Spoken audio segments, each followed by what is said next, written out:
ब्रह्मोवाच नमः शिवाय गंगायै शिवदायै नमो नमः। नमस्ते रुद्ररूपिण्ये शाङ्कर्यै ते नमो नमः। नमस्ते विश्वरूपिण्ये ब्रह्मामूर्ते नमो नमः। नमः सर्वदेवस्वरूपिण्ये नमो भेषजमूर्ते। सर्वस्य सर्वव्याधीनां विषश्रेष्ठै नमोऽस्तुते। स्थाणुजङ्गमसम्भूत विषहन्त्रे नमो नमः।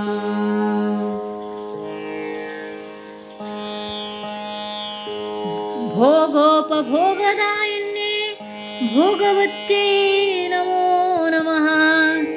मन्दाकिन्यै नमस्तेऽस्तु स्वर्गदायै नमो नमः।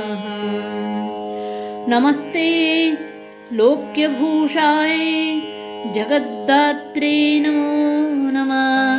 नमस्ते शुक्लसंस्थाय तेजोवत्यै नमो नमः। नन्दायै लिङ्गधारिण्यै नारायण्यै नमो नमः। नमस्ते विश्वमुख्याय रेवत्यै ते नमो नमः। बृहत्यै ते नमस्तेऽस्तु लोकधात्रे नमो नमः। नमस्ते विश्वमित्राय नन्दिन्यै ते नमो नमः। पृथ्वी शिवमृतायै च सुरशायै नमो नमः। शान्तायै च वरिष्ठायै वरदायै नमो नमः। उस्रायै सुखधृग्यै च सञ्जीविन्यै च नमो नमः। ब्रहिष्टायै ब्रह्मदायै दुरितघ्नै नमो नमः। प्रणतार्तिप्रभञ्जिन्ये जगन्मात्रे नमोऽस्तु ते। सर्वापत्प्रतीक्षायै पक्षायै मङ्गलायै नमो नमः। शरणागतदीनार्त परित्राणपरायणे सर्वस्यार्तिहरे देवी नारायणे नमोऽस्तु ते। शरणागतदीनार्त परित्राणपरायणे सर्वस्यार्तिहरे देवी नारायणि नमोऽस्तु ते। निर्लेपायै दुर्गहन्त्रै दक्षायै ते नमो नमः। परात्परतरे तुभ्यं नमस्ते मोक्षदे सदा। गङ्गे मामग्रतो भूय गङ्गे मे देवि पृष्ठतः। गङ्गे मे पार्श्वयोरेहि त्वयि गङ्गेस्तु मे स्थितिः।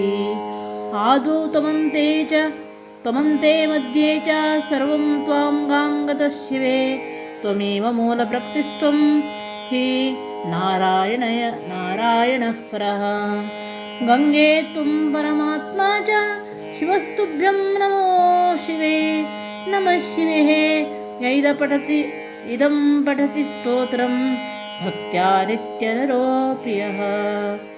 शृणुयात् श्रद्धया युक्तः कायावाक्चित्तसम्भवै दशधा संस्थितै निर्दोषै सर्वैरेव प्रमुच्यते।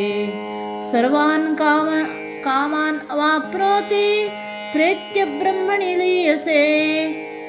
ज्येष्ठे मासी सिते पक्षे दशमी हस्तसंयुता। तस्यां दशमाम्येत च स्तोत्रं गङ्गाजले स्थितः। यः पठेत् दशकृत्वस्तु दरिद्रो वापि च क्षमः। सोऽपि तत्फलमाप्नोति गङ्गा सम्पूज्य यत्नतः। अदत्ता नामपदानं हिंसा चैव विधानतः। परो धारोपसेवाचं कायिकं त्रिविधं स्मृतं। पारुष्यम् अनृतं जैवं पैशून्यं चापि सर्वशः। असम्बद्धप्रलापश्च वाङ्मयं स्याच्चतुर्विधं।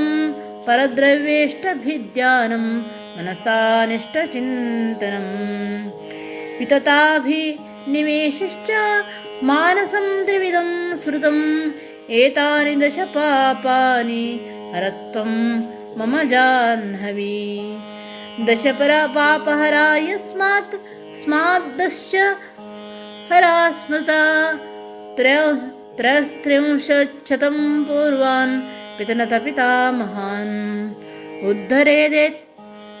उद्धरेत्तैव संसारा मन्त्राणेन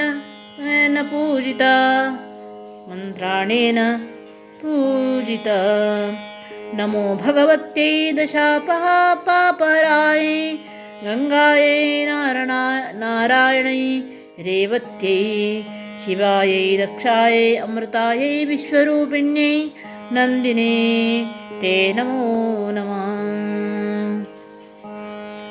सितमकरनिषण्णां शुभ्रवर्णां त्रिनेत्रां करधृतकलशोद्यत्सोत्पला मत्यभीष्टां हरिहररूपां सेन्दुकोटिरुजुष्टां कलितसितदुकूलां जाह्नवीं तं नमामि आदावादीपि पितामहस्य निगम व्यापारपात्रे जलं पश्चात्पन्नगशायिनो भगवत्पादोदकं पावनं भूयश्जटाविभूषणः मणिर्जह्नोर्म हर्षेरियं कन्याकल्मषनाशिनी भगवती भागीरथी दृश्यते गङ्गा गङ्गेति यो ब्रूया द्योजनानां शतैरपि मुच्यते सर्वपापेभ्यो विष्णुलोकं स गच्छति इति स्कन्दे महापुराणे 81सहस्रां संहितायां तृतीये काशीखण्डे धर्माब्धिस्था गङ्गास्तुतिः